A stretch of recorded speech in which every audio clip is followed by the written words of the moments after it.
The LEGO Ninjago City Markets is about to retire here in really just a couple months, if that. And given the fact that it's the largest LEGO Ninjago set to ever be produced, with the most minifigures ever in a LEGO Ninjago set, and with all that, it becomes the most expensive LEGO Ninjago set ever to hit the LEGO shelves. I figured it was time to take a look at the set, see what we're really getting in the set for $370, and see if it's really worth picking up before it is gone for good.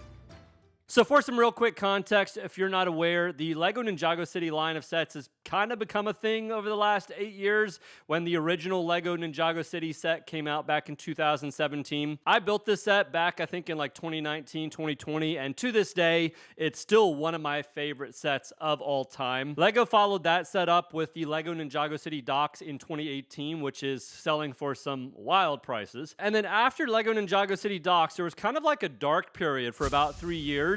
And then LEGO decided to continue on the series with the LEGO Ninjago City Gardens, which also looked amazing. And that brings me really to the here and now of this video, because the next set in this lineup is the Ninjago City Markets, which, like I said, is the largest of them all. And just to jump ahead a little bit, we also got another addition to this lineup in 2025, which hopefully I'll be reviewing here very soon. So with all that said, we kind of have this whole lineup of LEGO Ninjago City sets. So let's go ahead and take a look at what we actually get in this set, starting with the large group of 21 minifigures that come included. Now, technically, every minifigure in this set is exclusive, with the exception of these two minifigures right here, Lloyd and Nia.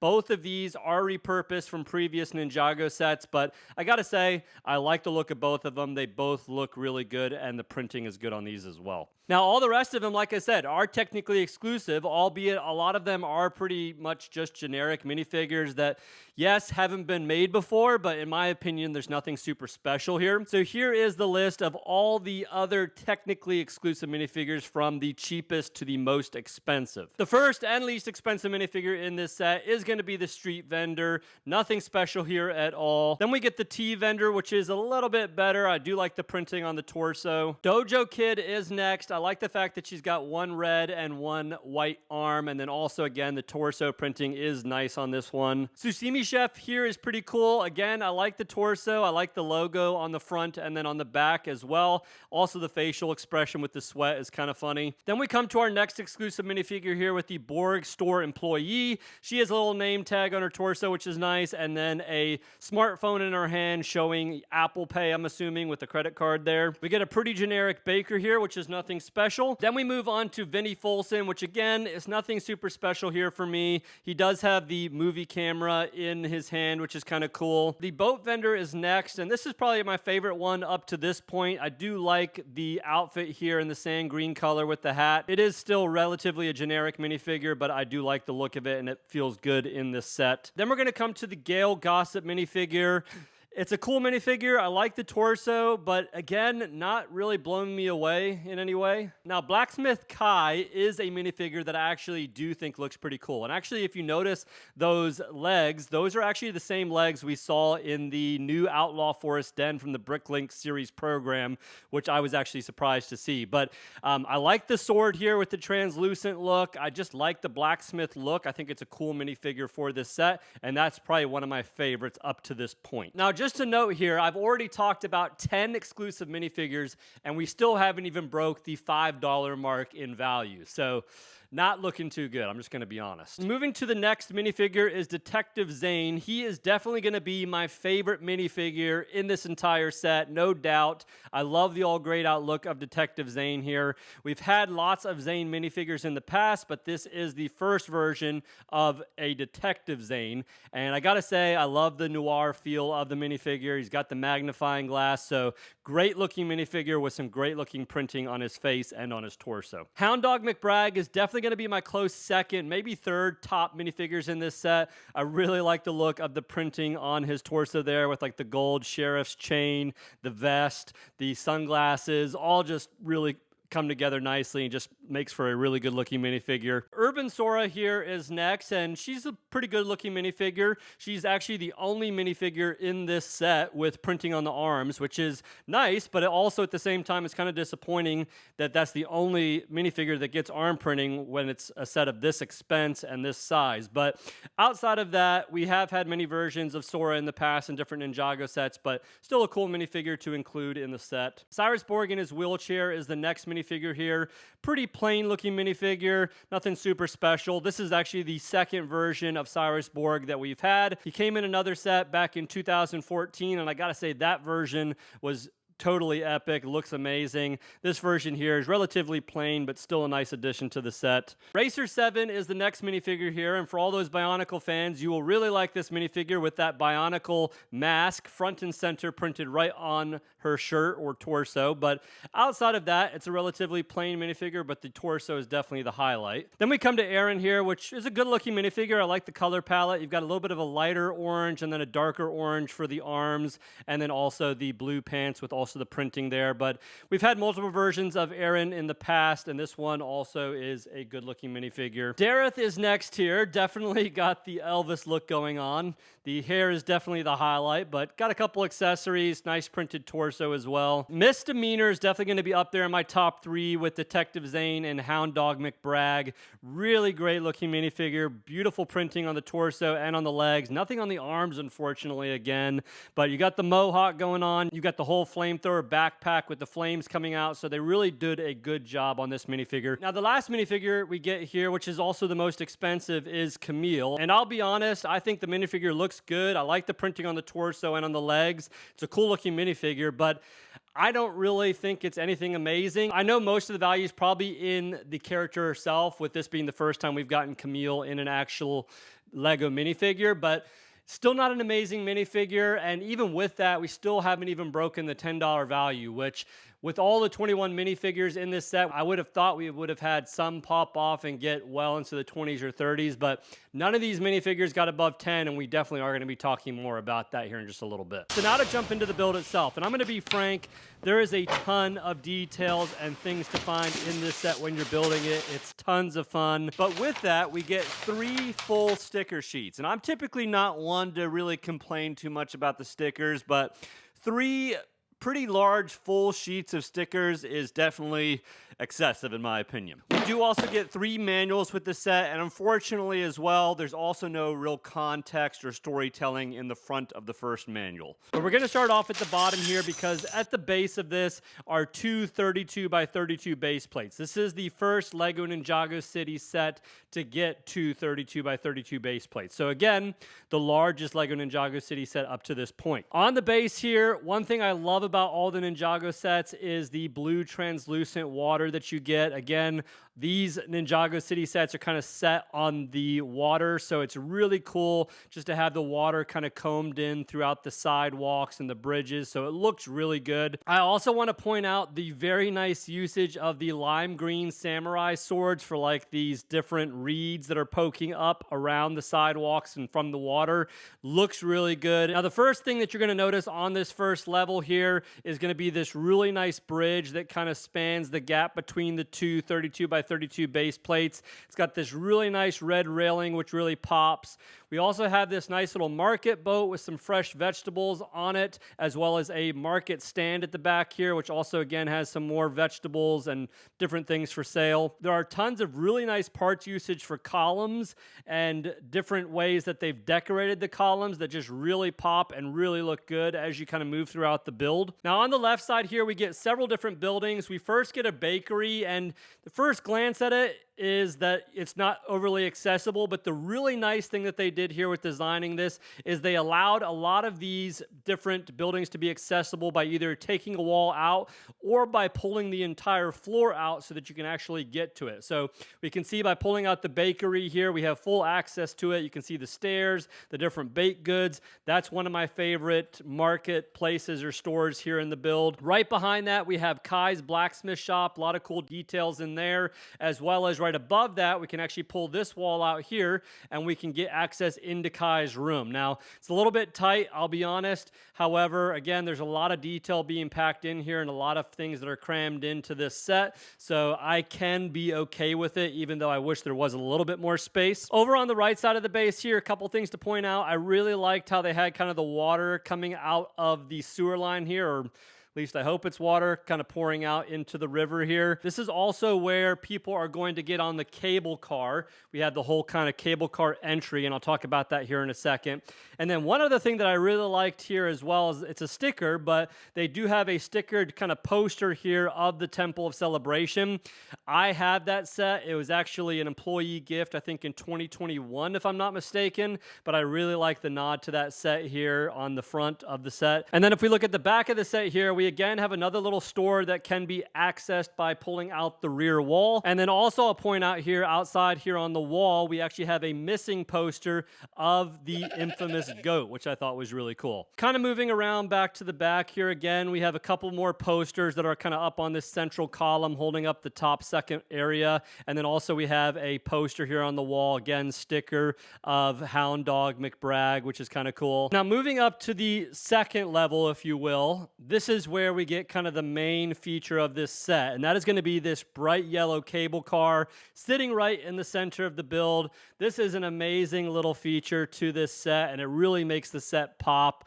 Now, it is mechanically functional. So the first thing that you'll notice here on the left-hand side, we can actually turn this knob here, which will swing open these two doors to allow the cable car to come up to its landing on the second floor. We also have another knob right above that, which is how we move this cable car. So if we turn that to the left or to the right, we can move this cable car up or down to the landing spot or up to the top floor where people will get off for this higher level. Now, when they do get up to this higher level, there's a little exit point where you can kind of walk down the stairs. But the other thing I'll note here is there's another function here with this wheelchair lift. And obviously this is most likely going to be for Cyrus Borg, but you can put the wheelchair on there. You can turn this knob up here at the front. That'll actually lower the wheelchair ramp down, and then Cyrus Borg can come off of there. There's a little computer right there where you get off. One thing I really like up top of this cable car, which is kind of a standout feature, is this bright pink and white tree up top. I really like how they've got kind of the root system coming off of the bottom of it, but it's a really nice standout feature and really kind of gives you that Chinese, Japanese vibe with like the cherry blossoms, if you will. Now, staying over on this left-hand side, the tallest building that kind of overlooks the entire marketplace is going to be this Borg store. It looks really good with the translucent windows all around it, kind of letting light in. You got some different electronics available on the first floor. And then you have this long walkway with these really nice translucent green rails, this nice little overhang, red overhang here with some flowers on the sides just to kind of decorate it up. Over to the right-hand side where we have a bunch more buildings. The bottom building here is going to be the karaoke store. We have some nice posters on the outside of the karaoke store. And then inside here we find a bunch of cool things. We can see the karaoke player. We can see there's actually a working pool table with some pool cues up on the walls. And then you can take off the roof to this karaoke club just to give you full access in here so you can kind of interact with the karaoke club. And it's just a fun little area. And then moving around the back side here of the karaoke club, we actually have a stairwell that leads up to the top level above it, like the rooftop level. And we can see up here, we have a bathroom. When you first come up the stairwells, there's like a poster of the Starfarer on the back side. It is a sticker, but that actually covers up some of the mechanisms here, which is again, my favorite mechanism probably of any LEGO set ever, and we're going to talk about that in just a second. And then also this really cool poster kind of coming off the side of the toilet, which I believe is a nod to the Exo Force, which is also really cool. But then we have this little sushi restaurant. We can see the menu board on the outside. We can see a few pieces of sushi on the inside. Both of these have removable roofs, and then we have this big kind of sign going across here with another really nice piece usage with like this green, lime green track piece here, which is really cool. But the sign here says sushimi going across here, and then we also have this little octopus figure over here on the right hand side. But now to talk about my favorite mechanism in this set and probably of any LEGO set that I've ever come across, and that is going to be inside the bathroom of all places. So if I take the roof off the bathroom here, we're going to see a toilet, and we're gonna see some, I'm just gonna call it excrement inside the toilet. And you can actually push this toilet knob down, and that is going to open up and flush down the excrement, which is then gonna run through this pipeline, and we can actually take off these few pieces along this walkway here to get a better look at it. But it's gonna flush the excrement all the way down. It's gonna run through this pipeline like it would a sewer line. It's gonna run through this main support that holds up the walkway, and it's gonna come out of the back of this sewer line into the river, which is not a great place for it to actually be going. However, that is amazing. Just the fact that it can actually run all the way from the toilet up here, all the way down to the base, which is a pretty decent distance. And I flushed it multiple times, never had an issue with it actually getting stuck or stopped anywhere. It runs right out, put it back in, flush it again, and it moves again. So a very odd mechanism, no doubt, but a super fun mechanism and a really cool one that they added to the set. I absolutely loved the build of this LEGO Ninjago City Markets. I talked about, obviously, a lot of the highlights here. There's going to be a lot of stuff that I didn't mention that you will find along the way, but I loved how they put it together. I loved all the different references. It's just a cool set, and obviously some very cool and very unique mechanisms. But the minifigures we still need to talk a little bit about. The build experience was amazing, but we'll get back into the minifigures a little bit deeper here in just a second. From a display perspective, I really like the look of this set, just like I did with the original LEGO Ninjago City. Here is the City Markets sitting next to that original LEGO Ninjago City, just for context, as well as a few other sets, just so you can kind of see how this set stacks up in size. Comes in around 19 inches or 46 centimeters high, and then 21 inches or 51 centimeters wide. So definitely going to be a larger set. I love the vibrant colors, though, on the set. I love the fact that the lineup of the Ninjago City sets are all set to display in kind of like this waterfront setting, unlike with the modulars that are kind of more in like a city setting. Don't get me wrong, I love a good modular, but I love the uniqueness of the waterfront setting here, and it's super cool that this entire series is kind of coming together, that they can all be displayed together. So very cool, and are going to display very well. On play, we've already talked about it, but there's tons of play features here, with the working cable car obviously being the main attraction. The flushing toilet was the main attraction for me. And then, of course, we get a bunch of other things in there with walls that pull out and complete floors that pull out. So a lot that can be done with this set, and a lot of fun that can be had with this set. But now we have to jump over to overall value. And the beautiful thing about a good Ninjago set when it comes to price per piece is the value is typically pretty amazing, with it not being a licensed theme. Price per piece on this set is pretty good, coming in right around 6 cents. That is the best price per piece of any of the LEGO Ninjago City sets up to this point, which is definitely a plus. Now, on the other side of the coin, with it not being a heavily licensed theme and not being tied to like a major franchise, we don't see the value in the minifigures like I talked about earlier. With other themes like Star Wars, Marvel, Lord of the Rings, we saw lots of value coming in the minifigures and the characters that come in those sets. But we just don't see that here with the most expensive character and minifigure really here, like I said, being Camille, which only comes in at just over $8. So we're not getting a lot of value in the set as far as minifigures go, even though we're getting a lot of minifigures at 21. Now, if you're a Bricklink seller and the part out value is important to you, the value is at almost right around $800 as of this recording based on Bricklink's prices, which is more than double the retail cost. That's right where I like to see it. That's actually a pretty good value. And for someone that might want to sell the individual pieces, that's not a bad part out value on the set. I'm kind of torn on this one. It does have a lot going for it. Obviously, the set is really good as far as build experience. It does come in a series of sets. So value-wise, it is something that ties with other sets, so people potentially will want to go back and kind of finish out their series of Ninjago City sets if they missed it. However, again, the minifigures don't have a super large value on this set, so there are some plus and minuses here. So I wouldn't call it a great value per se. I would just call it a good value. Jumping over to community vote, I always like to see what you all think of the set. And of course, Over 800 people voted, and I asked the same question: do you like or do you not like the LEGO Ninjago City Markets? And almost 80% of you, as of this recording, voted this set alike. So for the majority of people, it seems like this is a good set that people have their eye on.